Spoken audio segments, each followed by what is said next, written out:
Yeah. So, born in Toronto, what was childhood like, and when did you end up putting on the skates for the first time? Yeah, obviously grew up in Toronto, east end of the city, basically in Scarborough, West Hill area. You know what? I was pretty lucky. Our house was the last house in our subdivision, and then right beside us was a pond. So every winter, my dad would just kind of, obviously it would freeze, and then he would shovel and continue to make ice for me. So I was probably about two when he put the skates on me, and I was went out there just like so many Canadian kids, just an opportunity to go out there and skate outdoors. That's really where I started skating, and right from that moment on, it was something I absolutely loved. It was my dad and his three brothers all played hockey. My grandfather played hockey, so obviously it was in the blood. And I started skating when I was two, and started organized hockey when I was four, and away I went. Just even to this day, as we sit here and talk, absolutely still love the game. And obviously, if I have opportunities to get on the ice, it's always fun to be able to do that. Yeah, it's always fun to show up at those alumni games and give shit to Gary Roberts. Well, that didn't take long, did it? I had that way down the list, but I had to throw that in there right now. Absolutely, yeah. You know what? That was the alumni games have been a blast. Been able to play against Toronto, where obviously, I grew up. I had a lot of friends and family there, so that was a fun night. I'll throw in, I did score the game-winning goal that game as well, so I'll add on that. But I had some great battles with Gary Roberts over the years. A lot of respect for the way Robs plays the game, and obviously what he's doing right now post career with training some of the elite players in the game right now. So it was fun. A lot of we had a lot of laughs about that, and I always of course it had to be me. It could have been somebody else, and I know Dino took a run at, I think it was McCabe, and I knew Robs was on the ice. So I kind of had my head up. And sure enough, he tried to come after me, and away we went, couple hacking and slashing. And next thing you know, Ty's in and Joe Coaster's in, and we were flashing back to, 10, 12 years when the games actually mattered. And, but it was, it was something fun. And it was, it was just great to be, in that environment, playing Toronto, Detroit, Original Six. So we had a lot of laughs about that. So growing up, did you play any other sports? I did, yeah. You know what? I played a ton of sports as a kid. I remember, one summer, I played summer hockey one year. And I remember when that summer was over, my dad asked me if I enjoyed it. And I said, you know what, I really did. I loved it. He said, well, I'm glad you enjoyed it because you're never going to do it again. He didn't want to be in the rinks when it was 80, 90 degrees. He was all about, me having opportunities to play other sports. Grew up playing golf, grew up playing a lot of tennis. I was on my bike as a kid, and wherever it would go, it was way different back then in my neighborhood. I had a lot of friends, and that I played. I grew up playing for Don Mills Flyers, and a lot of my friends lived in the area, and we would jump on our bikes and just end up doing something. Basically, for me it was come home when I was hungry, or come home when the streetlights came on. That was pretty well how I grew up. Okay, that's how most of us Canadians, I feel, grew up back in our era. I'm a little older than Big Mike here, but. That's how most of us grew up until the streetlights came on. That's usually what meant you had to go home. Exactly. Yeah. Or at least check in. Yeah, check in, and then maybe you could catch maybe a little bit longer. But I mean, that's really how I grew up. I mean, playing ball hockey in the on the streets, or at the elementary school, doing something like that. I mean, you name it, something was always coming. But it was, for me, it was a lot of tennis when I was a kid, and then probably. When I started getting into, I'd probably say my mid to late teens, started playing a lot of golf, something that I certainly enjoyed as well. So, anytime, something was, if there was a sport going on and I had a chance to play, I was going to play it. Right. And then you had a hell of a junior career with the Spitfires, and ended up representing our country twice at the World Juniors, winning gold both times. What was that like? And can you bring us back to that days? Yeah, you know what? Absolutely fantastic. I think for any Canadian kid, it's an absolute honor to represent your country at every level. The first year, so it was the 1990 World Junior Championships. It was actually in Helsinki, Finland.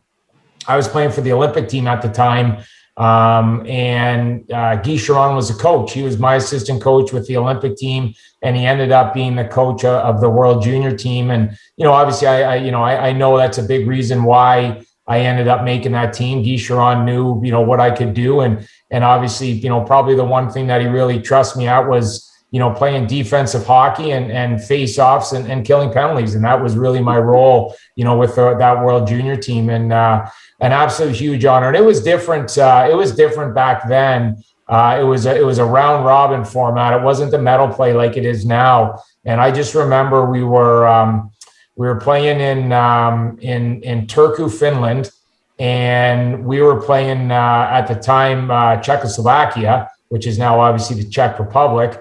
We were playing them, and we needed a tie from Russia to give us a chance to win the gold medal. And they actually, I'm not sure if it was, I think it was the Finns tied them in 90. And so then we knew if we held on to beat the Czechs that we were going to become, gold medal champions. And I know, so we ended up winning that game. And the 2-hour bus ride for the medal ceremony back from Turku to Helsinki, I guess the Russians were challenging, that the goal went in and time expired. But we had no idea. That was 1990. It's not like we're all sitting on our cell phones or on the iPad trying to see what was going on. So we had no idea that there was a protest going on. We just figured, we were gold medalists, for Team Canada. So obviously it ended up working out that way, that we did win gold. And it was, an incredible feeling to be able to do that. And then the next year in 91, it was in Saskatoon. And we were obviously the host country. And there was actually a lot of pressure on that team.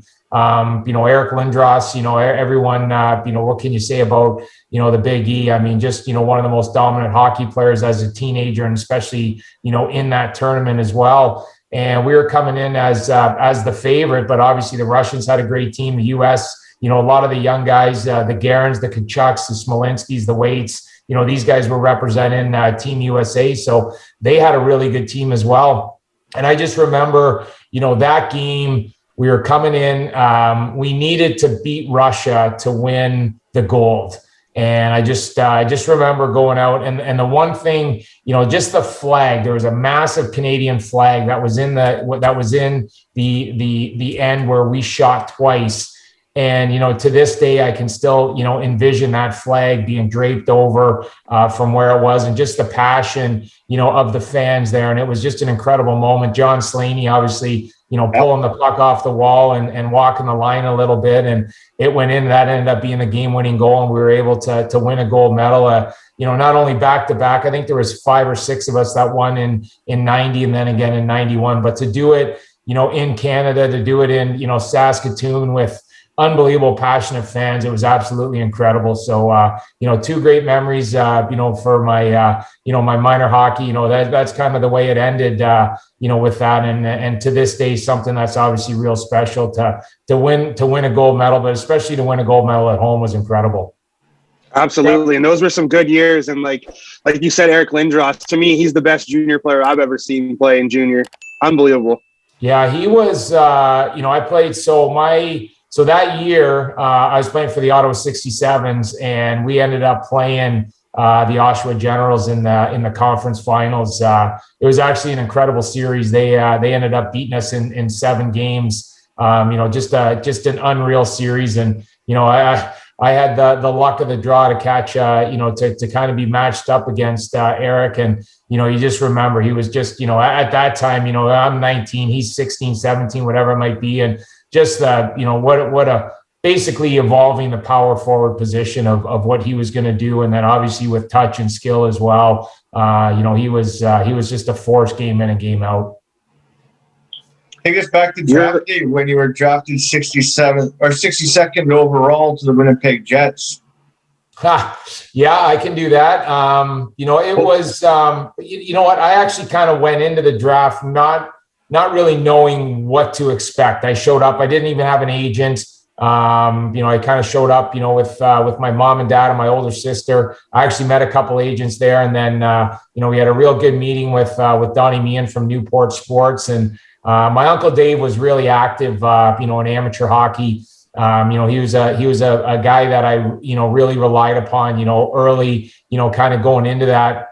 And after we met with Donnie, I ended up asking Donnie if he would represent me, and certainly he did. And I just remember, so back then at the draft, I was considered an underage. So back then I had to go in the first 3 rounds, and there was actually 2 picks that were left in the third round, Winnipeg and Calgary. And I hadn't even spoken to either of them. So I'm pretty well thinking that, I'm probably going to be going back in to the draft the next year. And sure enough, I was just sitting there, and I just remember hearing, my name being called, and you just kind of go numb. An absolute, dream come true, to be able, to hear your name being selected at the NHL entry draft in the Winnipeg Jets. And I was absolutely thrilled. It's a incredible, hockey team, hockey town. And, it's for me, obviously it didn't work out. I had some, I was able to score my first NHL goal there. I actually got my first NHL fight as well.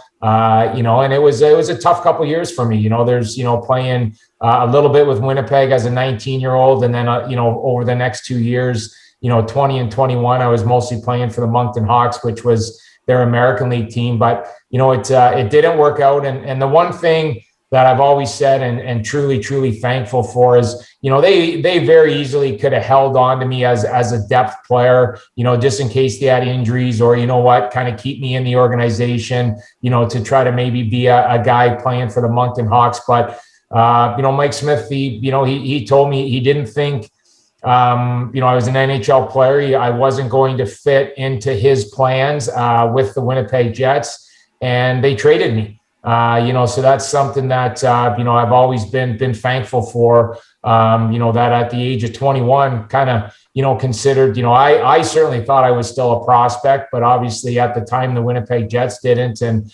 they ended up moving me on draft day, 1993 draft day to the Detroit Red Wings.